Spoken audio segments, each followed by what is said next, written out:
Hey guys, it's Hannah and this is Bookworms Talk. And today I'm going to film a book haul. This book haul I had filmed once before, and then I got more books in, and then I was waiting on another book, and so I just decided now to split it up and try to film them again. I don't expect to buy any more books. I'm going to first start off with the one that I got on my Kindle because I know I'll forget if I don't do it now. And that book is Never Never by Colleen Hoover and Taryn Fisher. Because I don't even know what it's about. I've only gotten like a chapter in, and so I know the beginning, but that's it. And this next book is one that I reviewed, and then I didn't like how it turned out because I forgot to write notes for myself while I read it because I went through it really quickly. And that is Confess by Colleen Hoover. This is so pretty. I got this copy a little bit early, so I got the chance to read it before it was released, and I loved it so much. And I actually like being able to read something without being slightly influenced just on what you've heard about the book, or like, is it good, is it not good, because it was totally my own opinion, and I really like that. That's why I don't tend to look up reviews.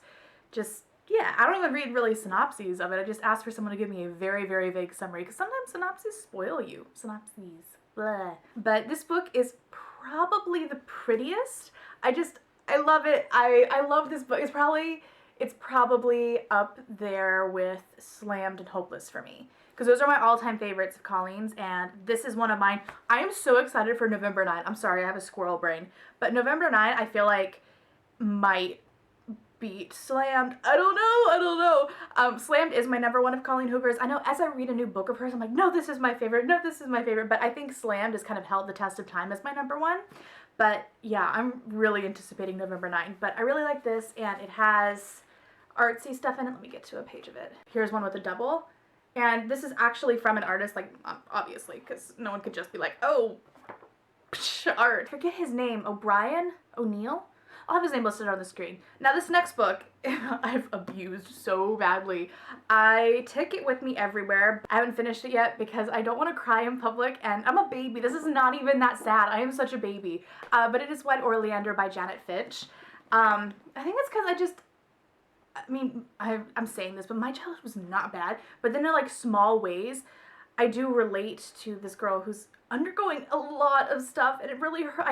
I sympathize, I empathize in some ways, mostly sympathize, but I'm just loving this book. I love the writing to it, and I'm almost savoring it. I wish I would just read it and be done with it, not to be done with it, but just, I don't know, so I could fully appreciate it in its whole self. This next book I was sent, but I like requested for it to be sent and stuff, and it is by Christy Mosley. That's how you say it. Mosley. The Boy Who Sneaks in My Bedroom Window. I have heard about this, but I came across this on Goodreads a long time ago, and I remember having it on my to-read list. Oh, okay. This, I don't know, to some people it might sound cheesy, but to me it sounds like, I don't know, I would really like it. It just, oh, okay. So Amber Walker and her older brother Jake have an abusive father. One night, her brother's best friend Liam sees her crying and climbs through her bedroom window to comfort her. That one action sparks a love-hate relationship that spans over the next 8 years. I love books that take time, that span of time, that, why can't I think? Encompass larger spans of time, hence why I really think I like The Bronze Horseman a lot, because it's like this big epic thing, and that doesn't necessarily mean that's the only good way to really enjoy a book. Anyway, I'm getting off track. But yeah, so I'm really excited about that because that's one of my favorite things. I love like epic stories, and they tend to, not always, but they tend to feel more genuine. So yeah, I'm really looking forward to this one.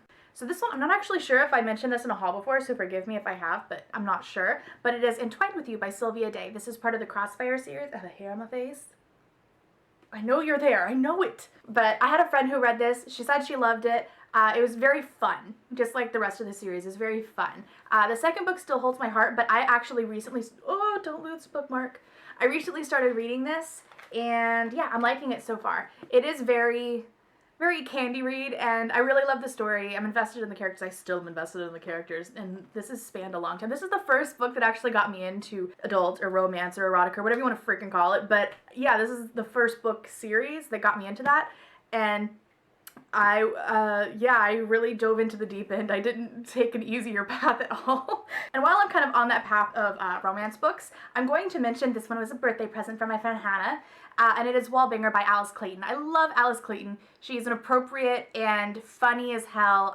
Met her at Book Bash in 2012, I want to say. Anyway, she's a character, okay? And so I really have a feeling that just based on her own sense of humor that I'm really gonna like this book, because it's supposed to be very fun, and it's not so sex like it seems it would be. I mean, of course there is, but it's really funny, I heard. This next one is After the Rain by Renee Carlino. I love Renee's writing. I don't even actually know what this one's about. I haven't been giving summaries, have I? Oh well. Oh, it's a cowboy.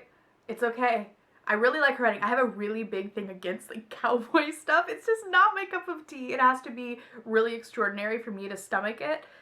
I don't know why that is. Okay, so this guy Nate, who is like going to become like this big time surgeon kind of thing, and this girl Evelina, that's gonna be fun to review this.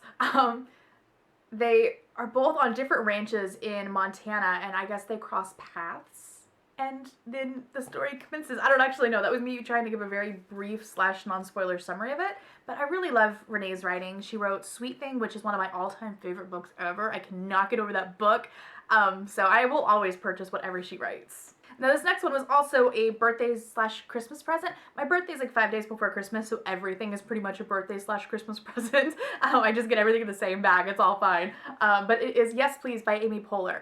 Oh, that's shiny. This, I heard, again, was going to be very, very funny, and a lot of people are reading it on BookTube right now. I love that inside cover. That's cool.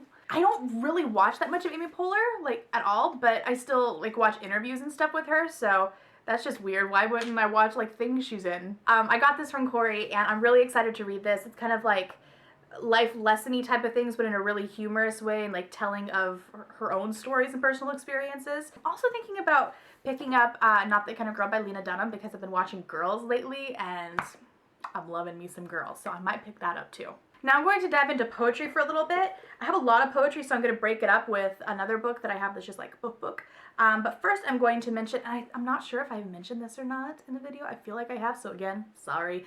But it is Along Came a Swarm by Austin Diegelman. I love this cover so much. It's so simple and just beautiful, and I don't know, I love it so much.